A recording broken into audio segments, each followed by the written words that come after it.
Good morning, Fort Worth. It is the 7th day of April. You found the Fort Worth Roots Morning Show. You got Andrew and Michelle from the Body Scrubbery. Good morning, Michelle. Here we are again, another week in the trenches. If this is your first time joining us, we do this news segment Monday through Thursday to get you ready for your drive to work, dropping the kiddos, whatever you got going on. That's Taylor Pace in the background, by the way. That background music. We reached out to him. He's a local Fort Worth musician. He commutes back and forth from here in California, and it looks like the guy's got a lot going on. You can find him on Instagram as Taylor Pace Music, maybe? Either Taylor Pace or Taylor Pace Music. I should know that, but it's in the show notes, so you can check that out. All right, our first segment of the day, and thank you guys for being here, is weather. All right, let's look at that 10-day forecast. We got a lot of rain this weekend, didn't we, Michelle? We did. Flooding going on. We'll get to that in a minute. Yeah. Happy about that. Can have some weeds. Got to start the weed routine again. All right, this Monday, 67 for a high, 43 for a low. Tuesday, 76 for a high, 52 for a low. Wednesday, 85 and 57 for a low. Thursday, 82 and 51 for a low. Friday, 79 and 54 for a low. Saturday and Sunday are looking about the same, 85 for a high Saturday, 62 for a low, and then Sunday, 89 degrees and 65 for a low. So it's saying that Sunday we're going to get 21-mile-an-hour winds again. So anyway, whatever. No more rain. It's out of the forecast for now, but hope y'all got all you wanted and none you didn't. Today is National Beer Day. Woo-hoo. You know anywhere somebody should go get a beer on National Beer Day, Michelle? I do. Where's that? Hoppin'. Oh, my God. And we're already here. So we record these episodes at a place called Hoppin'. They got 58 self-serve taps on the wall, cider beer, craft beer, wines, THC seltzers, and they have a full-service cocktail bar with all the great drinks that you might want or some you didn't know you wanted. There's a really good patio outside, and we really do appreciate Michael and Holly for allowing us to do the morning show here each and every Monday through Thursday. So, all right, let's get into this next segment. Yeah, today's National Beer Day. That's a good one. Usually they're stupid. Okay, this day in history. Matilda takes the throne, 1141. That was a long time ago. England's first female ruler takes the throne. Empress Matilda begins a 7-month reign during a chaotic period in England and Normandy, known as the Anarchy. Although angry crowds stop her from being crowned queen, she will hold the title Lady of the English, and her son will become King Henry II. 1862, Battle of Shiloh. Grant claims major Civil War victory at Shiloh, casualties numbering 23,000.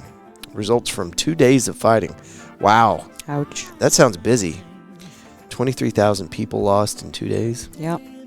And, I mean, weapons weren't what they are now, so it's probably pretty rough 2 days. Because they stood so close together back then. They're like...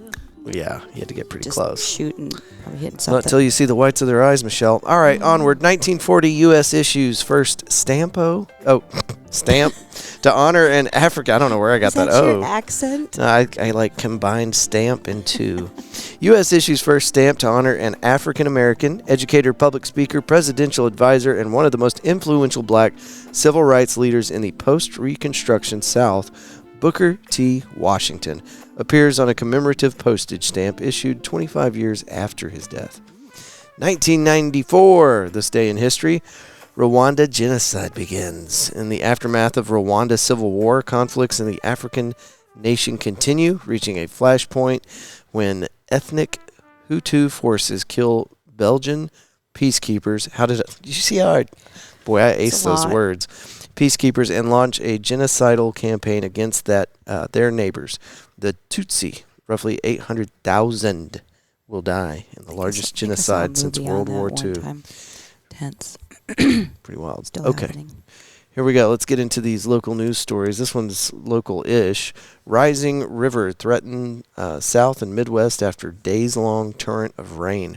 Story can be found on NBC.com, and it is by a bunch of people. John Cherry, Kimberly Crucy, and Anthony Iguana. The Associated Press. Published yesterday. Okay. Rivers rose and flooding worsened Sunday across the sodden South and Midwest, threatening communities already badly damaged by days of heavy rain and wind that killed at least 18 people. I promise you we got a good news story coming up here in a minute, guys. A lot of bad stuff this morning. Even as the rain moved out of some of the hardest hit areas in Arkansas, Tennessee, and Kentucky, water levels crept up in some communities, swirling into homes and businesses, submerging roads. It's really bad. And then they got some quotes in here from people that were affected by the storm. Storm cuts a deadly path. The 18 reported deaths since the storm began on Wednesday include 10 in Tennessee. 9-year-old boy in Kentucky was caught up in a floodwater while walking to catch his school bus. That is the worst thing I've ever heard. A 5-year-old boy in Arkansas died after a tree fell on his family home and trapped him. God, man. All right, tell you what. You guys can read on, but yeah, a lot of communities are suffering from these floodwaters. So now you know. You can read on. That story was on NBCDFW.com. All right, what do we got here, Michelle? Let's see. Oh, nope, that's not one. There we go. Oh, man, I am. I see it. Today, I saw it right. I don't. Today is full of. It's a rough Monday. We'll try to only do positive news stories the rest of the week. Yeah. Body found near train tracks in Fort Worth, police say. A body was found near train tracks in Fort Worth on Sunday, according to police. Officers respond to a call near the railroad tracks on Tennyson Drive. A deceased person was found at the scene. Police said they do not believe the individual was hit by a train, and there was no immediate evidence to suggest foul play. Okay. Now you know. I feel like you need to know that, though. I feel like I'm not doing my job if I don't tell you that last night a body was found in Fort Worth. It's true. Just the facts. As Betsy Price would say, quoting some other guy who I can't remember, just the facts, ma'am. Right. Whatever that means. Usually they're just throwing themselves in front of the train. FortWorthReport.org for our next story. This is by Nicole Lopez, and nobody died. City leaders, residents urge state regulators to deny concrete batch plant near Lake Worth. I love this story because we have enough concrete plants, and they are destructive to the environment. Don't believe me? Just go visit one. Northwest Fort Worth residents and city officials are protesting plans to build a concrete batch plant near Lake Worth. Proposed industrial development is nothing new to people living near the lake who successfully fought to propose the proposal to build a landfill on Silver Creek Road last year. Now residents are asking the Texas Commission on Environmental Quality to deny air quality permit to Raptor Ready Mix. Air quality? Why would a concrete batch plant need an air quality permit, Michelle? Well, I was kind of focused on the fact, aren't the lakes out there? Yeah, lots of a little dirty, too. Oh, they're disgusting. Yeah. If you've ever swam in Lake Worth, whenever you come out, you have this, like, film covering your body. It's really... Maybe it's a protective film. It's not. Maybe you need it. No, it's not. Anyway, to answer the question I asked you, they need an air quality permit because they pump dust, a shit ton of particulates into the air. So surrounding neighborhoods are going to be exposed to that once you have a concrete batch plant set up. And you know what? It's it's tough to talk shit because we've got concrete everywhere. We need it. We have to have it. But how many do we need? Can they take them a little further out of town, too? Well, no, you're increasing the cost because it's travel time and blah, blah, blah. But, yeah, they could. But the thing is, Nobody wants to commute. There's so many. You drive down a road, you don't see them mostly because they're off of the thoroughfare, kind of hidden behind buildings and stuff. But they're everywhere. There's probably, right here in Fort Worth, there's 50 or more batch plants. And that's conservative. I have no idea. That's a conservative number. Well, saying that, I did not look that up, and I do not know that for sure. There's money in concrete's what you're saying. Yeah, you're sitting on a gold mine. Anyway, it's our residents that pay for it. So I tell you what, for every one you build, you got to shut down another one. How about that? Fair enough. Okay, goodnewsnetwork.org. Thank God. Well, this is a good news story, but it's kind of terrible. Though? Okay, well, no, it starts bad, but it gets real good, okay? It looks sad. This is by Good News Network, not Andy Corbley, who usually does our Good News Network stories. Young bear rescued after 2 years stuck in 20-foot cage. He slept in his new bed for 7 days straight. All right, don't cry yet. Here we go. A Syrian brown bear slept for 7 days straight after being rescued from a filthy cage where he was kept for entertainment, quote-unquote, purposes. 4-year-old Noah was stuck in a 15 by 20-foot pen for over 2 years with the door welded shut. Oh, my God. Bred in captivity and weighing 100 kilograms or 220 pounds. That's a big-ass bear. The bear was kept outside next to a local restaurant in Yerevan, Armenia. The neglected bear was subject to cold weather conditions and would often stand for long periods inside the metal box with sore paws from standing on a floor covered in waste. Noah was freed on March 5th by workers from the International Animal Rescue and the Foundation for the Preservation of Wildlife and Cultural Assets. Jesus, get a shorter name. Accompanied by police and local emergency services, which helped cut open the cage door. He was taken to the Foundation's rescue center where he's waiting for a full dental examination and his broken teeth to kickstart his recovery. These stories are bumming me out. It was real bad today. I'm going to need therapy after this. Thank God we're on the couch. News. He was led to an enclosure with plenty of Should I talk about my mother right now? We should probably get through the news story, and then maybe we could talk about your mother. He was led to an enclosure with plenty of vegetation for bedding so the stressed youngster could snuggle up and sleep for a week. A video shows the animal's seeming delight, fluffing up and burying himself in straw like a panda in snow. Oh. The two charities have been appealing funds. We don't care. We just want to hear about the bear. Around 80 bears are thought to be suffering in captivity at restaurants, hotels, and roadside zoos in Armenia, according to the IARS. Great Bear Rescue. Okay, well, we got one, and he's happy as hell, cuddling around in his new bed, so that's good. That's a good news story. That's a funny story. Do you want to hear about my funny dream last night? Yep, go. Okay, I had a dream. I was so paranoid about being here on time this morning. In my dream, I didn't realize, but it was like 1 o'clock, and I came down here to meet you. And you were here working on, like, recording. Something totally different. So you were busy. So you're like, I'm busy right now. Can't I can't talk with Michelle. you. But I was like, oh, but I'm here. I'm here. So I'm like, I'm going to go lay down on the back. So I went, and I fell asleep in the back office. Mm-hmm. And then I overslept and missed the show this morning. Well, you didn't. What's that about? What's that about? Let's really dive into that, Michelle. But I love that you were like so busy doing your story, and you're like, I can't talk right now. Yeah, you're gonna Stop have to wait. talking over me. Your emotional fortitude is going to have to just keep up for a moment. No, that's great. And you want to hear a funny story I've got? Yes, I do. So Friday, I don't stay out late. I just don't. Mm-hmm. By 10 o'clock, if I'm not home, especially Friday, because you've been it's a busy week. Mm-hmm. So we did the Fort Worth Songwriter Festival, which is a 501c event at the Post on Friday. We had like 8 bands on stage. It was great. Nice. And before this all kicked off, I'm insanely early everywhere I go, just about, pending traffic. And anyway, so I get there like an hour before the Post opens.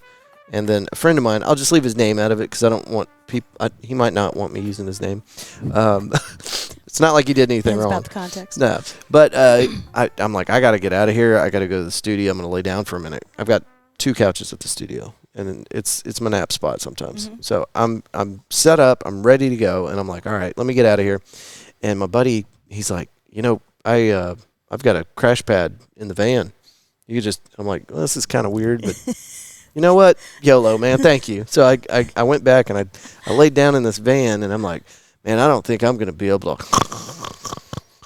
Like, I didn't think it was going to work. It worked. I passed right out. Now you're thinking you're driving your situation, getting a van soon? Oh, dude. Soon? So we have the Fort Worth Roots mobile podcast studio. It's a ginormous box truck that currently doesn't run, and I apparently never got the title changed over. So there's like all sorts of things I need to do before I can run that guy around. But dude, it's definitely gonna have a crash pad and air conditioning, and maybe a disco ball. I don't know, but anyway, long story short, I needed that nap, and it was a long night, but we had a lot of fun. Thank you to everybody that came out for that.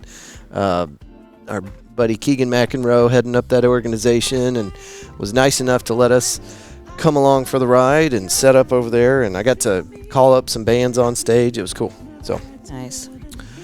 And if y'all haven't checked out the Post, that's a rad little spot. It's where the Birdies Social Club is now, but the Post now occupies that front building, and Birdies is still in the back. They worked it out. They're collaborating together. Isn't that nice? It's good stuff. You guys can find all of our sponsors on our website at fortworthroots.com. Just look for the Trusted Sponsors tab. And one of those sponsors is the Body Scrubbery. Michelle, can you tell us a little bit about the Body Scrubbery? Yeah, the Body Scrubbery is a unique boutique little spa experience here in Fort Worth. There's nothing else like it. We do body scrubs and unique body scrubs like warm salt and oil scrubs and massage and facials and specific back and treatments, back and foot treatments. So yeah, come check us out. It's an excellent place to relax, and you got a lot of options in Fort Worth, but we always promote local businesses. So if you're looking for some kind of service like that, and Michelle didn't list off all the services they have, you can go to thebodyscrubbery.com to see all the services that they have listed there. But yeah, support local business, and not just that, you deserve to relax. So take your ass over to the Body Scrubbery and let Michelle take care of you. Okie dokie. That's going to be it for today. We are going to be back with you tomorrow morning with lots of events and things like that. We do all of our weekend events on Thursdays. That's our last episode for the week. So, in my opinion, that's the most important one. But come see us tomorrow night. We will be up at McFly's Pub for our weekly Tuesday night live audience recording. We've got J-Boy, and he's going to do a little podcast recording, and then he's going to get up on stage. I'm going to have complimentary pizza for you guys and gals, so that y'all can take advantage of that. There's an audience microphone so that you guys can get in on the conversation. Drink specials, they got a power hour that starts, I think it's at 3 o'clock, 3 or 4. Anyway, it's when McFly's first opens. That first hour is power hour, and the drinks are like stupid cheap. So you can come up there while I'm setting up, and we can all get out of there by 7 o'clock and not have to take a nap in the back of a van. There you go. Yeah, that's the goal.